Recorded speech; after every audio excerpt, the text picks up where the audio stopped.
ബിസ്മില്ലാഹി വൽഹംദുലില്ലാഹ് വസ്സലാത്തു വസ്സലാമു അലാ റസൂലില്ലാഹ് വഅലാ ആലിഹി വസ്വഹ്ബിഹി അജ്മഈൻ. അമ്മാ ബഅദ്. അസ്സലാമു അലൈക്കും വറഹ്മത്തുള്ളാഹി. പ്രിയപ്പെട്ട ശ്രോതാക്കളെ, റബീഉൽ അവ്വൽ കടന്നു വരുമ്പോഴേക്കും വഹാബികൾക്ക് ഹാലിളകാറുള്ളത് സാധാരണയാണ്. കായക്കോടി ഹനീഫ് മൗലവിയുടെ ഒരു ജൽപ്പനം നിങ്ങൾക്ക് കേൾക്കാം. ഇൻഷാ അല്ലാഹ് വഴിയെ അതിൻ്റെ മറുപടിയും. നബിദിനം എന്ന് പറയുന്ന ഒരു സമ്പ്രദായം ഇസ്ലാമിൽ ഇല്ല. എന്നാണ് ജുമുഅ എന്ന് ചോദിച്ചാൽ നമുക്ക് പറയാം വെള്ളിയാഴ്ച ളുഹറിന്റെ സമയത്താണ് ജുമുഅ. എന്നാണ് ലൈലത്തുൽ ഖദർ എന്ന് ചോദിച്ചാൽ നമുക്ക് പറയാം അത് റമദാനിലെ അവസാനത്തെ 10 ദിവസങ്ങളിലെ ഒറ്റയിട്ട രാവുകളിലാണ് എന്ന് പറയാം. എന്നാണ് അറഫ എന്ന് ചോദിച്ചാൽ ദുൽഹിജ്ജ 9-നാണ് എന്ന് നമുക്ക് പറയാം. എന്നാണ് ആശുറ എന്ന് ചോദിച്ചാലും എന്നാണ് താസുഅ എന്ന് ചോദിച്ചാലും നമുക്ക് മറുപടി പറയാം. കാരണം ഇതൊക്കെ അള്ളാഹുവിന്റെ ദീനിൽ അള്ളാഹു സുബ്ഹാനഹു വ തആല പഠിപ്പിച്ച ഒരു കാര്യമാണ്. എന്നാൽ നബിദിനം എന്ന ഒരു കാര്യം അള്ളാഹുവോ അള്ളാഹുവിന്റെ റസൂലോ പഠിപ്പിച്ചിട്ടില്ല. ഇനി നബി സല്ലല്ലാഹു അലൈഹി വസല്ലമ ജനിച്ച ദിവസം ആണെങ്കിലോ അതിൽ ചരിത്രത്തിൽ വ്യത്യസ്തമായ ഒരുപാട് അഭിപ്രായങ്ങളുണ്ട്. ദുൽഹിജ്ജ റബീഉൽ അവ്വൽ മാസമാണെന്ന് പറഞ്ഞവരുണ്ട്. റബീഉൽ അവ്വൽ മാസത്തിൽ തന്നെ 9-ആണ്, 10-ആണ്, 11-ആണ്, 12-ആണ് എന്നൊക്കെ അഭിപ്രായപ്പെട്ട ആളുകളുണ്ട്.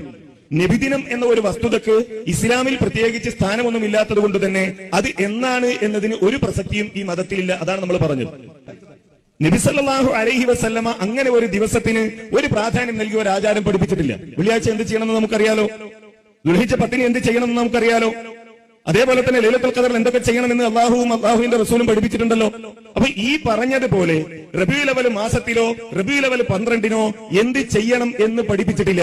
അതുകൊണ്ട് തന്നെ അങ്ങനെ ഒരു ദിവസം ഇസ്ലാമിലില്ല, അങ്ങനെ ഒരു ദിവസത്തിന്റെ പ്രത്യേകത ഇസ്ലാമിലില്ല എന്നതാണ് നമ്മൾ മനസ്സിലാക്കേണ്ടത്. അടിസ്ഥാനപരമായി തിരിച്ചറിയേണ്ട വസ്തുത, ഒരു ദിവസത്തിന് അല്ലെങ്കിൽ ഒരു സമയത്തിന് ഒരു സന്ദർഭത്തിന് മതത്തിൽ എന്തെങ്കിലും പ്രത്യേകതയുണ്ട് എന്ന് നമ്മൾ പറയണമെങ്കിൽ അതിന് വിശുദ്ധ ഖുർആനിന്റെയോ നബി സല്ലല്ലാഹു അലൈഹി വസല്ലമയുടെ സുന്നത്തിന്റെയോ പിൻബലം ആവശ്യമാണ്. അങ്ങനെ ഇല്ലാതെ മതത്തിൽ ഒരു കാര്യം കൂട്ടിച്ചേർക്കാൻ പാടില്ല. അങ്ങനെ കൂട്ടിച്ചേർക്കുന്ന കാര്യങ്ങളെ കുറിച്ചാണ് നബി സല്ലല്ലാഹു അലൈഹി വസല്ലമ പറഞ്ഞത്, മൻ അഹദസ ഫീ അംരിനാ ഹാദാ മാ ലൈസ മിൻഹു ഫഹുവ റദ്ദ്. നമ്മുടെ ഈ ദീനിൽ ആരെങ്കിലും പുതിയത് വല്ലതും കൂട്ടിച്ചേർത്താൽ അത് തള്ളിക്കളയേണ്ടതാണ് എന്നാണ്. വീണ്ടും അല്ലാഹുവിന്റെ റസൂൽ പറയുന്നത് കാണാം, മൻ അമില അമലൻ ലൈസ അലൈഹി അംറുന. മൻ അമില അമലൻ, ആരെങ്കിലും എന്തെങ്കിലും ഒരു പ്രവൃത്തി ചെയ്താൽ, ഈ പ്രവൃത്തി എന്ന് പറഞ്ഞാൽ ദുനിയാവിൽ ചെയ്യുന്ന കാര്യങ്ങളെ കുറിച്ചല്ല ഈ പറയുന്നത്. ഈ പുതുതായി ഉണ്ടാക്കുക എന്ന് പറഞ്ഞത് പുതിയ വീടുണ്ടാക്കുന്നതിനെ കുറിച്ച് അല്ലെങ്കിൽ പുതിയ തരത്തിലുള്ള വാഹനങ്ങൾ ഉപയോഗിക്കുന്നതിനെ കുറിച്ചല്ല, മറിച്ച് അള്ളാഹുവിന്റെ ദീനുമായി ബന്ധപ്പെട്ടാണ്. ആ അള്ളാഹുവിന്റെ ദീനിൽ മൻ അമില അമലൻ ലൈസ അലൈഹി അംറുന, നമ്മുടെ കൽപ്പനയില്ലാത്ത ഒരു കാര്യം ആരെങ്കിലും ചെയ്താൽ അത് തള്ളിക്കളയേണ്ടതാണ് എന്നാണ് അല്ലാഹു സുബ്ഹാനഹു വ തആലയുടെ ദൂതൻ നമുക്ക് പഠിപ്പിച്ചു തരുന്നത്. അതുകൊണ്ട് തന്നെയാണ് മുജാഹിദ് പ്രസ്ഥാനം പറയുന്നത്, ഈ റബീഉൽ അവ്വൽ മാസത്തിൽ നമ്മുടെ നാടുകളിൽ നടക്കുന്ന നബിദിനാഘോഷത്തിനോ അതുമായി ബന്ധപ്പെട്ട് പ്രചരിപ്പിക്കപ്പെടുന്ന പുണ്യങ്ങൾക്കോ അള്ളാഹുവിന്റെ ദീനിൽ പ്രമാണങ്ങളില്ല, ഒരു തെളിവുമില്ല എന്നാണ് നമ്മൾ മനസ്സിലാക്കേണ്ടത്. അള്ളാഹു അനുഗ്രഹിക്കുമാറാകട്ടെ.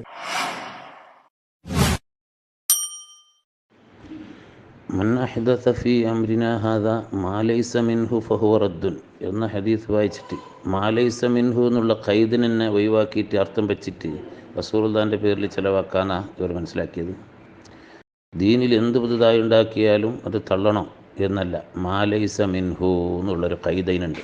അത് മനസ്സിലാക്കണമെങ്കിൽ ഒരു തുഹ്ഫത്തുൽ ഇഖ്വാനെങ്കിലും ഓതണമായിരുന്നു. ദീനിൽ ഒരിക്കലും പെടുത്താൻ പറ്റാത്ത കാര്യം പുതുതായി ഉണ്ടാക്കിയാൽ, ദീനിന് വിരുദ്ധമായതുണ്ടാക്കിയാൽ എന്നാണ് ഇതിൻ്റെ അർത്ഥം. വിരുദ്ധമാകുന്നത് എപ്പോൾ? ചെയ്യാൻ പാടില്ല എന്ന് അള്ളാഹുവോ റസൂലോ വിലക്കിയതോ അല്ലെങ്കിൽ ഇജ്മാ കൊണ്ട് ചെയ്യാൻ പാടില്ല എന്ന് സ്ഥിരപ്പെട്ടതോ സഹാബത്തിൻ്റെ നടപടിക്രമങ്ങളെ കൊണ്ട് ചെയ്യരുത് എന്ന് മനസ്സിലാക്കാവുന്നതോ ആയ കാര്യമാണ്. അല്ലാതെ മുമ്പില്ലാത്തതെല്ലാം ഈ ഗണത്തിലാണ് എന്ന് പറയാൻ പറ്റില്ല. മുമ്പില്ലാത്തത് പിന്നീട് ഉണ്ടാക്കുന്നതിനെല്ലാം ഇത് ബാധകമാണെന്ന് പറഞ്ഞാൽ നബിദിനത്തിന് മാത്രമല്ലല്ലോ അത് ബാധകാകാം. ഇയാൾ പറഞ്ഞ പോലെ വാച്ച് കെട്ടൽ പാൻറ് ഇടൽ പോലത്തെ സാധാരണ കാര്യമല്ല. ഓക്കെ, എന്നാലോ ഇയാൾ ഒരു മദ്രസ ഉണ്ടാക്കിയിട്ടില്ലേ മുജാഹിദീങ്ങൾ? നമ്മൾ മാത്രമേ ഉണ്ടാക്കിയതാണ്. അള്ളാഹിൻ്റെ റസൂൽ ഏത് മദ്രസ ഉണ്ടാക്കിയത്? സിദ്ദീഖ് എന്നത് ഏത് മദ്രസയിലാണ് പഠിച്ചത്? ആയിഷ ബീവി പോയ മദ്രസിൻ്റെ പേരെന്താ? അവരൊന്ന് പറയാൻ പറ്റുമോ? അപ്പോൾ മദ്രസയും വാച്ച് കെട്ടലും ഒരുപോലെയെന്നാ? എങ്കിലും മദ്രസക്ക് സംഭാവന ചെയ്താൽ കൂലി കിട്ടൂല എന്ന് തുറന്നവർ പറയണം. നിങ്ങൾ ഞങ്ങളെ മദ്രസക്കൊന്നും പൈസ തന്നിട്ട് കൂലി കിട്ടുന്നൊന്നും വിചാരിക്കേണ്ട, അത് നമ്മൾ വണ്ടി വാങ്ങും പോലെയാണ്, വാച്ച് വാങ്ങും പോലെയാണ് എന്ന് പറയണമല്ലോ. അതല്ലല്ലോ അവർ ആ സമയത്ത് വലിയ അതിൻ്റെ മഹത്വം പറഞ്ഞ് പ്രസംഗിച്ചിട്ട് സ്വർഗം കിട്ടുമെന്ന് പറഞ്ഞിട്ട് പൈസ ഉണ്ടാക്കാൻ. അപ്പോൾ മദ്രസക്ക് ഓർക്ക് പിന്നെ ദീനിന്ന് പുറത്തായ സംഗതിയൊന്നുമല്ല ആ സമയത്ത്. അപ്പോൾ ഓർക്ക് വേണ്ടിയതിനെല്ലാം ദീനിൻ്റെ ഉള്ളിലും ഓർക്ക് വേണ്ടാത്തതിനെ ദീനിൻ്റെ പുറത്താക്കുകയാണെങ്കിൽ ഓരാരി അള്ളാഹിൻ്റെ ദീനായിട്ട് ഓർക്ക് എന്ത് അധികാരമുള്ളത്? അത് ഓർ പോയിട്ട് സ്വന്തം പൊരെന്ന് പറയാമെന്നല്ലാണ്ട് വിവരമുള്ളവരുടെ മുമ്പിലൊന്നും പറയാൻ പറ്റില്ല. അങ്ങനെ നോക്കിയാൽ നൂറുകണക്കിന് സംഭവം പറയാം നമുക്ക്. മുത്തുനബിൻ്റെ കാലത്തുണ്ടായ പള്ളികൾ അതിലൊന്നിനും കമ്മിറ്റി ഉണ്ടാക്കിയിട്ടല്ല പള്ളി പരിപാലനം നടത്തിയത്. പള്ളി കമ്മിറ്റിയിലെ പ്രസിഡൻ്റായിട്ട് സിദ്ദീഖ് എന്നവർ നബി തിരഞ്ഞെടുത്തിട്ടില്ല. അന്ന് ഉണ്ടാക്കിയതായ പള്ളിക്ക് കമ്മിറ്റി ഉണ്ടാക്കാതെ പരിപാലിച്ചിട്ടുണ്ടെങ്കിൽ ഒരു കമ്മിറ്റി ഉണ്ടാക്കുമ്പോൾ ആ കമ്മിറ്റി ഉണ്ടാക്കൽ സാധാരണ പ്രവൃത്തിയിൽ നിന്ന് ഒന്നിക്കലോർ അങ്ങനെ പറയണം. അത് ഇതിൽപ്പെട്ടതല്ല, ദീനിൽപ്പെട്ടതല്ല. ദീനിൽപ്പെട്ടതല്ല എന്ന് പറഞ്ഞാൽ അതിൽ പ്രവർത്തിച്ചാൽ കൂലിയിട്ടല്ലാന്നും സംഭാവന ചെയ്താൽ കൂലിയിട്ടല്ലാന്നും പറയണം. ഈ രണ്ടും ഒന്നിച്ചു കൊണ്ടുപോകാൻ പറ്റില്ല അവർക്ക്. അപ്പം അങ്ങനെ ഓർക്ക് വേണ്ടാത്തതിനെല്ലാം പുറത്താക്കുക, ഓർക്ക് വേണ്ടതിനെല്ലാം അകത്താക്കുക എന്നുള്ള അധികാരം ഓരോ കയ്യിൽ ആരും അള്ളാഹ് കൊടുത്തിട്ടില്ല. മനസ്സിലായില്ലേ? അള്ളാഹിൻ്റെ റസൂൽ പറഞ്ഞത് മൻ സന്ന ഫിൽ ഇസ്ലാമി സുന്നത്തൻ ഹസന ഫലഹു അജുർഹ വ അജുറു മൻ അമില ബിഹ വമൻ സന്ന ഫിൽ ഇസ്ലാമി സുന്നത്തൻ സയ്യിഅ ഫലഹു വിസുർഹ വ വിസുറു മൻ അമില ബിഹ എന്ന് ഇമാം ബുഖാരി മുസ്ലിം റിവായത്ത് ചെയ്യുന്ന ഹദീസ്. ഇസ്ലാമിലൊരു നല്ല നടപടി ആരെങ്കിലും ആരംഭിച്ചാൽ എന്നതിൻ്റെ അർത്ഥം അവന് അതിൻ്റെ കൂലിയും അതിനെ പിൻപറ്റുന്നവരുടെ കൂലിയും കിട്ടുമെന്ന്. തെറ്റാണ് ആരംഭിക്കുന്നതെങ്കിലോ അതിൻ്റെ കുറ്റവും അതിനെ ഏറ്റെടുക്കുന്നവരുടെ കുറ്റവും കിട്ടുമെന്ന് ഈ ഹദീസ് വിശദീകരിച്ചിട്ട് ഇമാം നബവി തങ്ങൾ പറഞ്ഞത്, ഈ ഹദീസ് വ്യക്തമായ തെളിവാണ് അലസ്തിഹ്ബാബി സന്നില്ലുമൂരിൽ ഖൈരീന, ഖൈറായ സംഗതികൾ തുടങ്ങുന്നതും നടപ്പാക്കുന്നതും സുന്നത്താണ് എന്നതിൻ്റെ മേൽ അറിയിക്കുന്ന വ്യക്തമായ തെളിവാണ് ഇമാം നബവി തങ്ങൾ പറയുന്നത്. പിന്നെ ഇതുവരെയൊക്കെ ഒരു പറഞ്ഞുകൊണ്ടാഞ്ഞത് നബിദിനത്തിന് നടക്കുന്ന പ്രവർത്തികൾ ഓരോന്നും കൂലിയുള്ളതല്ലേ നമ്മൾ ചോദിക്കുമ്പോൾ അന്ന് ഭക്ഷണം കൊടുക്കുന്നു, അന്നദാനത്തിന് ഇസ്ലാമിൽ മഹത്വം ഇല്ലേ? ഇല്ല എന്ന് പറയാൻ പറ്റില്ല, ഉണ്ട് എന്ന് പറയുന്നവർ കുടുങ്ങി. പിന്നെന്താണ് നടക്കുന്ന? റസൂലുള്ളാഹിൻ്റെ മദ്ഹ് പറയൽ. അതിന് ഞങ്ങൾ എതിരല്ല എന്നൊരു ഭാഗത്ത് പറയും. എന്നാൽ മദ്ഹ് പറയുന്ന പരിപാടിയൊന്നും ഓർക്കില്ല. ഓരോ ദമ്മ് പറയാൻ വേണ്ടിയിട്ടാണ് റബീഉൽ അവ്വലിനെ ഉപയോഗിക്കൽ. ഞങ്ങൾ റസൂലുള്ളാഹിൻ്റെ മഹത്വങ്ങൾ ഇങ്ങനെ ഹദീസുകളിൽ വന്നത് ഖുസായിസുകളിൽ നിന്നൊക്കെ എടുത്തിട്ട് ഇങ്ങനെ പറയുമ്പോൾ അത് ലൈഫ് ഇത് ലൈഫ് അത് പറഞ്ഞുകൂടാ ഇത് പറഞ്ഞുകൂടാന്ന് പറഞ്ഞാൽ റസൂലുള്ളാഹിനെ കുറവാക്കാൻ എന്തെങ്കിലും കിട്ടുമോ എന്ന് തേടുന്ന പണിയാണ് ഓർക്കുള്ളത്. വാസ്തവത്തിൽ ഖസായിസുകൾ എന്ന് പറഞ്ഞെങ്കിൽ റസൂലുള്ളാഹിൻ്റെ പ്രത്യേകതകൾ എന്ന് പറഞ്ഞെങ്കിൽ അതിൽ സ്വഹീഹും ലൈഫും എല്ലാം ഉണ്ടാവും. അവിടെ ലൈഫായതുകൊണ്ട് അത് പറ്റലാന്നൊന്നുമില്ല. ലൈഫായ ഹദീസിലാണെങ്കിലും നബി തങ്ങളെക്കുറിച്ച് ഇങ്ങനെ ഒരു മഹത്വം വന്നിട്ടുണ്ട് എന്നല്ലേ ഖസായിസിൽ ഉദ്ധരിക്കപ്പെടുന്നുള്ളൂ. അതിലെന്ത് കുഴപ്പമുള്ളത്?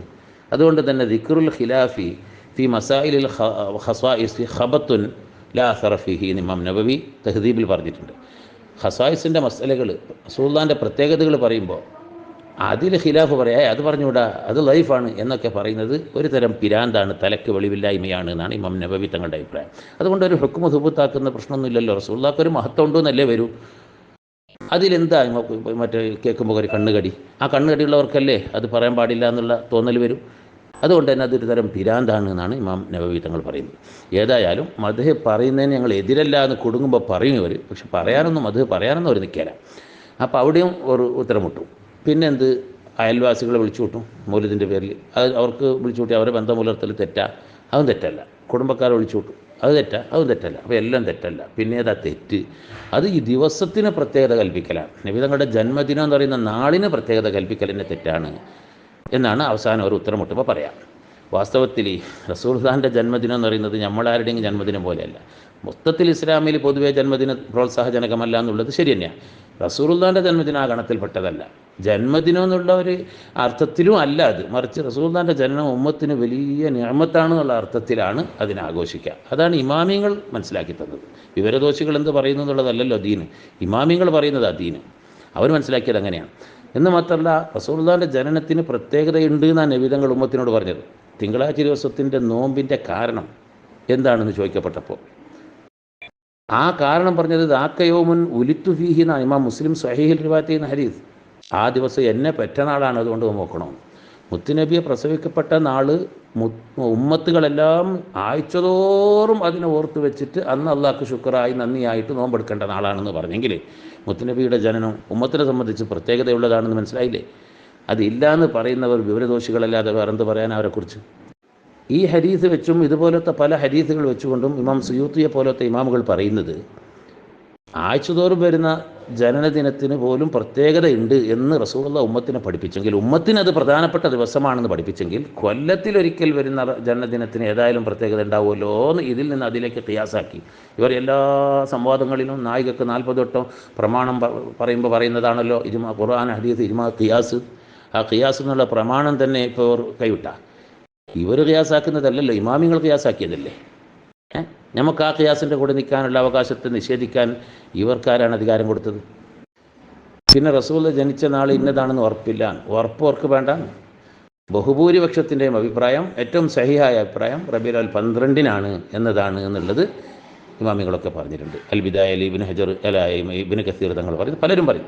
പിന്നെ ദിവസങ്ങളിൽ ചെറിയ മാറ്റങ്ങൾ റബീഉൽ അവ്വലിൽ തന്നെ അപ്പുറം ഇപ്പുറം പറയുന്നുണ്ട്. എന്നാൽ റബീഉൽ അവ്വൽ മാസത്തിലാണെന്നുള്ളതിൽ ഏതാണ്ട് ഖണ്ഡിതം എന്ന് പറയുന്ന രൂപത്തിൽ അഭിപ്രായങ്ങളുണ്ട്. ഒറ്റപ്പെട്ട അഭിപ്രായം മറിച്ചുമുണ്ട്, ഇല്ല എന്ന് പറയുന്നില്ല. അഭിപ്രായങ്ങളൊക്കെ അവിടെ നിൽക്കട്ടെ, അത് ചരിത്രമാണല്ലോ. ചരിത്രത്തിൽ അഭിപ്രായ വ്യത്യാസം വരുന്നത് സ്വാഭാവികമാണ്. ഇപ്പോൾ ഇന്ന് നടന്ന ഒരു സംഭവം ഒരു കൊല്ലം കഴിഞ്ഞിട്ട് ഉദ്ധരിക്കുമ്പോൾ പലരും പല രൂപത്തിൽ പറഞ്ഞെന്ന് വരും. അതുകൊണ്ട് ആ സംഭവം ഇന്ന് നടന്നതല്ല എന്ന് വരുമോ? നമ്മൾ പിന്നെ എങ്ങനെ അതിനെ ശരിക്ക് ഉറപ്പിക്കാം? ഏറ്റവും സഹിഹായി ഈ വിഷയത്തിൽ പറയുന്നവരാര്? ഓരോ വിഷയത്തിനും ഓരോന്നല്ല അവലംബിക്കുക. സഹിഹ് എന്ന് പറയുമ്പോൾ ഖുർആൻ ഹദീസ് എന്നല്ല ഇവിടെ തെളിവ് നോക്കേണ്ടത്. ഈ വിഷയത്തിൽ സഹിയാക്കാൻ ചരിത്രബോധം കൂടുതലുള്ള ആളുകൾ പറയുന്നത് എന്താണെന്നുള്ളതാണ്. അപ്പോൾ ആ നിലക്ക് നോക്കുമ്പോൾ ബഹുഭൂരിപക്ഷം ഇമാമുകളും ഏറ്റവും സഹിഹാക്കിയത് റബീഉൽ അവ്വൽ 12-നാണ്. പിന്നെ ഒരു കാര്യം കൂടി ഇവിടെ മനസ്സിലാക്കുന്നത് നല്ലതാണ്. ജനിച്ച സമയവും വഫാത്താകുന്ന സമയം തമ്മിൽ വലിയ വ്യത്യാസമുണ്ട് അല്ലാഹുവിൻ്റെ റസൂലിൻ്റെ. കാരണം ജനിക്കുന്ന സമയത്ത് റസൂലുള്ളയാണ് എന്ന് അറിയുന്നവർ മക്കത്താരുമില്ല. ജൂത ക്രിസ്ത്യാനികൾക്ക് ആ വിവരം അവരുടെ വേദങ്ങളിൽ നിന്ന് കിട്ടിയെന്നല്ലാതെ മക്കത്തെ ജാഹിലിയത്തിലെ ആളുകൾക്ക് അത് അറിയില്ലല്ലോ. അതുകൊണ്ട് തന്നെ അവർ അന്ന് ചരിത്രബോധമില്ലാത്ത ജാഹിലിയത്തിൽ അത് കൃത്യമായി രേഖപ്പെടുത്തിയെന്ന് വരില്ല. ഏതായാലും ആനക്കലഹം എന്ന് പറയുന്ന പ്രശ്നം ഉണ്ടായതുകൊണ്ട് അതിൻ്റെ 50-ാമത്തെ നാൾ എന്ന് ചരിത്ര നിരൂപകന്മാർ കൃത്യമായി എഴുതി വെച്ചിട്ടുണ്ട്. പഴയ കാലത്ത് ഉമ്മാമ്മമാർ ആ വെള്ളപ്പൊക്കം വന്നിട്ട് 4-ാമത്തെ നാൾ അവനെ പറ്റുമെന്ന് പറയും പോലെ ആ നാൾ അറിയുന്നവർ, ചരിത്രം പഠിക്കുന്നവർ, ചരിത്രബോധമുള്ളവർ അത് ഇന്ന നാളാണെന്ന് കൂട്ടി പറയാൻ സാധിക്കുമല്ലോ. ആ രൂപത്തിൽ അത് റബീഉൽ അവ്വൽ 12-നാണ് എന്ന് പിൽക്കാലത്ത് കൃത്യമായി തന്നെ ചരിത്ര നിരൂപണം നടന്നിട്ടുണ്ട്. അതിനു മുമ്പ് ചില അഭിപ്രായ വ്യത്യാസങ്ങൾ ഇമാമുകൾ ഉദ്ധരിച്ചതായിട്ടുണ്ട്, ഇല്ല എന്ന് ഞാൻ പറയുന്നില്ല. പക്ഷേ വഫാത്താവുമ്പോൾ റസൂലുള്ളാഹിൻ്റെ വഫാത്ത് ഏതായാലും ഈ വഹാബികളും സമ്മതിക്കുമല്ലോ റബീഉൽ അവ്വൽ 12-നാണ്. അത് കൃത്യമാണല്ലോ. എന്തുകൊണ്ട്? അത് ലക്ഷക്കണക്കിന് സഹാബത്തിൻ്റെ മുമ്പിൽ വെച്ച് വഫാത്തായി. അവർ കൃത്യമായി എല്ലാ കാര്യവും രേഖപ്പെടുത്തുന്ന സമയമായി, അതിന് ആളുണ്ടപ്പോൾ, അതുകൊണ്ട് അത് കൃത്യമായി കിട്ടി. എന്നാലും അവിടെയും ചെറിയ അഭിപ്രായ വ്യത്യാസം ഉണ്ട് കേട്ടോ. ഇരിക്കട്ടെ, ഏതായാലും അതിവർ സമ്മതിക്കുന്നുണ്ട് റബീഉൽ അവ്വൽ 12 വഫാത്താണ്, ജനനല്ല. എങ്കിൽ ചോദിക്കട്ടെ, എപ്പോഴാണ് റസൂലുള്ളാഹി വഫാത്തായത്? 63 പൂർത്തിയായപ്പോഴാണ്. 63 പൂർത്തിയാകൽ ഒരാൾക്ക് റബീഉൽ അവ്വൽ 12-നാകണമെങ്കിൽ 63 കൊല്ലം മുമ്പത്തെ റബീഉൽ അവ്വൽ 12-ന് തന്നെ ജനിക്കണ്ടേ? ഇല്ലെങ്കിൽ എങ്ങനെ 63 പൂർത്തിയാവാം? ഒന്നിക്കലും 63 കഴിഞ്ഞിട്ട് എന്ന് പറയേണ്ടി വരും, അല്ലെങ്കിൽ 63 ആയിട്ടില്ല എന്ന് പറയേണ്ടി വരും. ഏതായാലും 63 കൃത്യമാണ്. അത് എല്ലാ റസൂലുള്ളാഹിൻ്റെ ഒരു അത്ഭുതമാണ് ജീവിതത്തിൽ. അവിടുന്ന് പിന്നെ 53 വയസ്സ് പൂർത്തിയായ റബീഉൽ അവ്വൽ 12-നാണ് മദീനത്തേക്ക് കാലുകുത്തുന്നത്. അതും സ്വഹീഹ് ബുഖാരി അടക്കമുള്ള കിതാബുകളിലുണ്ടല്ലോ, ഹദീസിൻ്റെ കിതാബുകളിലൊക്കെ ഉണ്ട്. അപ്പോൾ 53 പൂർത്തിയാകുന്നതും റബീഉൽ അവ്വൽ 12-ന്, 63 പൂർത്തിയാകുന്നതും റബീഉൽ അവ്വൽ 12-ന്. അപ്പോൾ ജനിക്കുന്നതും റബീഉൽ അവ്വൽ 12-ന് ആണ്ടേ? ഈ കോമൺ സെൻസ് ഒരു 4-ാം ക്ലാസ് പഠിച്ച ഒരു കണക്ക്, ഒരു ചെറിയ കൂട്ടാനും കീക്കാനും അറിയുന്ന ഒരു കുട്ടിക്ക് വരെ അറിയുന്നത് വഹാബികൾക്ക് അറിയില്ല എന്ന് പറയുന്നത് അവരുടെ ഏറ്റവും വലിയ ബോഷത്തരവും അവർക്ക് പറ്റിയ ഏറ്റവും വലിയ നാണക്കേടുമാണെന്ന് പറയാതെ വയ്യ.